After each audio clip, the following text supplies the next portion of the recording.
Your dog did something today that you completely ignored. Something that, according to animal behaviorists, was a direct message aimed straight at you, and you missed it. Again. Welcome to Canine Mind. Subscribe right now because what you're about to learn will permanently change the way you look at your dog. 16 behaviors, 16 secrets your dog has been trying to tell you for years. And we're starting with the one that happens every single day, and almost nobody understands correctly. 1. Why does your dog sit on your feet? Not on the couch next to you, not on the floor beside you, specifically on your feet. There's a reason for that exact location. Your feet carry the most concentrated version of your scent on your entire body. To your dog's nose, which is up to 100,000 times more sensitive than yours, your feet are basically a scent broadcast tower. By sitting directly on them, they're not just seeking warmth, they're wrapping themselves in the strongest possible version of you. But there's a second layer. Physical contact with a trusted human triggers an oxytocin release in dogs, the same bonding hormone, the same neurochemical that fires between a mother and her newborn child. You are, biochemically, their safe place. When strangers are in the room and your dog plants themselves even harder on your feet, that's a declaration. That's your dog saying, "This human is accounted for. Back off." Keep that in mind as we go, because almost every behavior on this list connects to that same root: trust, safety, and a language you never knew existed. 2. Why does your dog growl when you wake them up? This one has genuinely scared people into rehoming their dogs. And it's one of the most unfair misunderstandings in the entire human-dog relationship. Here's the neuroscience.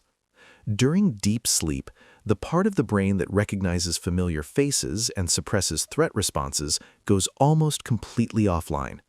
When a sleeping dog is touched suddenly, the brainstem fires before the conscious mind wakes up. That growl isn't directed at you. Your dog doesn't even know it's you yet. 2 seconds later, watch what happens. The tail starts moving. The eyes soften. The dog may nudge you. That's the moment the conscious brain catches up and realizes what just happened. Punishing this behavior is one of the most damaging things you can do. You're not teaching your dog anything except that sleeping near you is dangerous.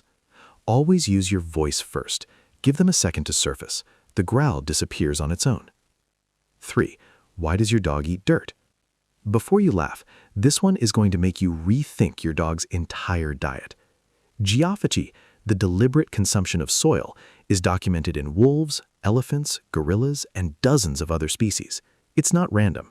Soil contains iron, zinc, magnesium, and calcium, minerals that are frequently absent or insufficient in commercial dog food. Your dog isn't malfunctioning. Their body is sending a signal, and they're following it with biochemical precision. Clay-rich soil in particular has natural detoxifying properties. It binds to gastrointestinal irritants the same way activated charcoal does. Pregnant dogs chew walls because the calcium in plaster targets a real physiological deficit. Get blood work done before you correct this behavior. If the mineral panel comes back normal, then yes, this becomes a mental stimulation conversation. A chronically bored dog will find occupation anywhere it can, but assume nutrition first. We're only 3 in, and it's already more complex than you thought. Stay with us. 4. Why does your dog sneeze while playing? This one is beautiful when you understand it. That sneeze mid-wrestle isn't a coincidence. It's what ethologists call a meta-signal, a real-time communication overlay that reframes everything happening around it. The translation? Everything I'm doing right now, the growling, the biting, the intensity, it's all play. We're still good. Without this signal, high arousal play can escalate into genuine conflict. The nervous system can't always distinguish between combat and play combat without a reset cue. The sneeze is that reset. Dogs who use it frequently are, according to behavioral research, typically more socially intelligent and better at maintaining relationships. Try sneezing back. Watch what your dog does. That reaction alone will tell you more about your bond than anything else on this list. 5. Why will your dog only eat when you're in the room? The food has been sitting there for an hour. Your dog is clearly hungry, but they will not touch it until you're present. This is pack protocol, and it goes deep. In wild canid social structures, eating alone is dangerous. You're exposed, distracted, and vulnerable. Eating is a communal event governed by hierarchy and mutual protection. Your dog isn't waiting for permission in a submissive sense. They're requesting a sentinel, a guard, someone to watch while they're vulnerable. Your presence doesn't just grant permission, it activates the neurological safety state required for eating to feel safe at all. The practical problem: a dog that has only ever eaten with you present can develop real distress and food refusal during extended absences. If this is your dog, start introducing brief departures during meals now, before it becomes a crisis. And we haven't even gotten to the behaviors that most owners completely misread as personality problems. Number 9 is the one that changes everything. 6. Why does your dog suddenly sprint around the house like something is wrong? Nothing is wrong. Everything is exactly right. The scientific term is frenetic random activity period. FRAPs happen because dogs were built, biologically engineered over thousands of years, to cover up to 30 miles a day. The domestic dog covers 30 feet of living room. Energy accumulates in the nervous system with nowhere to go, and when it hits a threshold, the motor system triggers a full discharge. It happens most predictably on low-activity evenings, after baths, and after periods of emotional tension in the house. During a FRAP, your dog's pupils dilate, their ears flatten, they enter a kind of controlled chaos that lasts between 3 and 8 minutes, and then they collapse and fall asleep almost instantly. This is a regulatory reset. It's healthy. Your only responsibility is moving the breakable things. 7. Why does your dog hide treats in your bed? You found things under your pillow that you cannot explain. Here's the explanation. Your bed holds the highest concentration of your scent in the entire house. To your dog's olfactory system, it is the most heavily claimed, most protected territory in the home. Logically, by dog logic, it is the most secure location for storing anything valuable.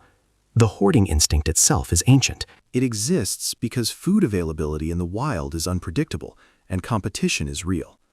This behavior persists in dogs that have never gone hungry a single day in their lives because instinct doesn't wait for necessity. The forgetting is also real. Spatial memory for cache locations in dogs is inconsistent. Your dog may genuinely have no idea that there's something fossilized between your mattress and the wall right now. Regular inspections, no punishment. The instinct operates below conscious decision-making. 8. Why does your dog whimper when you cry? In 2018, researchers at the University of London published findings confirming something dog owners had always known, but science had struggled to prove. Dogs respond to human emotional distress with what the study described as empathic concern. Not just learned association, but something functionally similar to compassion. When you cry, 3 things change simultaneously that your dog detects immediately: your breathing pattern, your heart rate, and your body chemistry. The hormonal signature of your tears and your skin shifts in ways that your dog's nose reads as a distress signal. They don't understand the source of your pain, but they feel the weight of it. The whimper you hear is their own distress response, triggered directly by yours. Some dogs lick your face. Some bring you objects, because bringing resources is their crisis response. Some just press their body against you and stay completely still. Different dialects, same sentence. I'm here. I feel it too. 9. Why does your dog lie on your suitcase? We promised you this one. Here it is. Your dog has made one of the most precise associative connections in their behavioral repertoire. Suitcase equals your disappearance. The moment that luggage appears, their entire strategy shifts. Lying on it is not dramatic, it's logical. If the suitcase cannot be packed, the departure cannot happen. Given the tools available, it is an elegant solution. The secondary behavior, pressing their body into your clothing, your shoes, anything you're packing, is olfactory marking in both directions simultaneously. Their scent on your things, your scent deeper into their coat. It's preparation for absence, a biochemical version of holding on. Dogs that escalate to hiding your keys or urinating on your luggage are not acting out of spite. They are in genuine panic. That behavior deserves compassion, not punishment, and a real desensitization protocol. 10. Why does your dog lick the air? Dogs possess an organ humans don't have, the vomeronasal organ in the roof of the mouth. It detects chemical compounds the nose misses entirely. Air licking directs scent molecules towards this organ for a deeper analysis than standard olfaction can provide. Think of it as switching from standard to high-definition sensory processing. That's the normal version. 1 or 2 air licks near something interesting, pure sensory curiosity. And that matters, persistent, rhythmic air licking throughout the day with no obvious olfactory trigger. That is a documented symptom of nausea, acid reflux, and dental pain. The motion provides minor temporary relief from oral discomfort. It is also a displacement behavior tied to anxiety. 1 air lick? Curiosity. 10 air licks in an hour? Make the appointment. 11. Why does your dog sit with their back to you? This is the one most people get completely backwards. In canine body language, the back is the most vulnerable surface. Exposing it to another individual is the highest possible expression of trust. It means you are certain they will not attack you from behind, certain enough to leave your blind side open. When your dog sits with their back against you, they are making the most profound statement available in their entire social vocabulary. This is not dismissal. This is not ignoring you. This is the canine equivalent of saying, I trust you completely. You are safe. The secondary layer, facing outward while their back is against you, means your dog is performing active protective surveillance on your behalf. They are watching the room so you don't have to. The unspoken agreement, you cover my back, I cover your front. A dog that never turns their back to you is a dog that is still watching you. Trust isn't there yet. When it finally arrives, you'll recognize it. 12. Why does your dog steal food off the table? Here's the uncomfortable truth. From your dog's perspective, they did nothing wrong.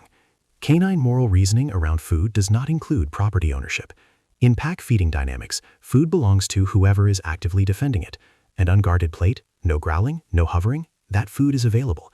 Every rule your dog operates under says so. The guilt you see afterward, it's not remorse, it's fear of your reaction.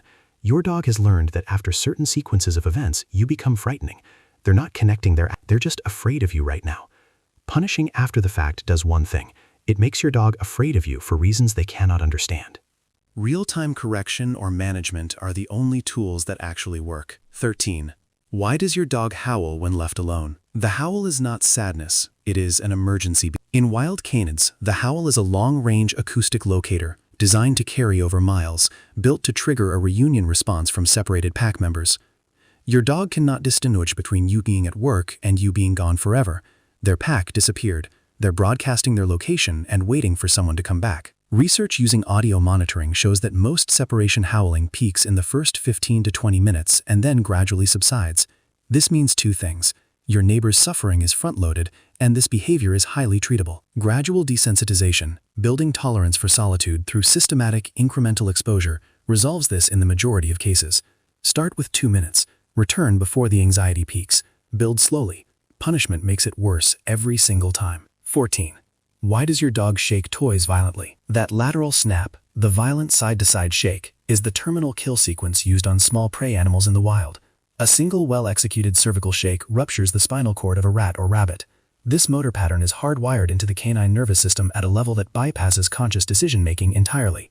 The squeak activates it even deeper. It mimics the sound of distressed prey, which signals to your dog's nervous system that the behavior is working. The toss and recapture that follows, throwing the toy and then pouncing on it, simulates escape and pursuit. In every breed, Chihuahuas, Cavaliers, dogs bred for centuries to sit on laps, the instinct doesn't care about lifestyle. Let them shake the toy. It is one of the most complete forms of psychological enrichment available to a domestic dog. 15. Why does your dog run from the camera? Your camera lens is a fixed, unblinking, circular eye aimed directly at your dog from close range. In canine social signaling, sustained direct eye contact is not warmth. It is a dominance display and a threat. The eye that doesn't blink, doesn't look away, and approaches directly is doing everything wrong by their social rules. Your lens is that eye. It stares, it doesn't blink, and when the flash fires, it adds a blinding stimulus to an already confrontational interaction. Your dog isn't being difficult. They are responding exactly as their behavioral programming requires them to respond to a challenge signal. Shoot from the side. Kill the flash. Use high-value treats to build a new association. Your dog's comfort is worth more than a perfectly composed photo. 16. Why does your dog lick you? We saved this one for last on purpose. Allo-grooming, mutual grooming between social animals, is one of the primary mechanisms by which mammalian bonds are formed and maintained. It starts in the first hours of life. The mother licks the puppy to stimulate breathing, to circulate blood, to signal safety.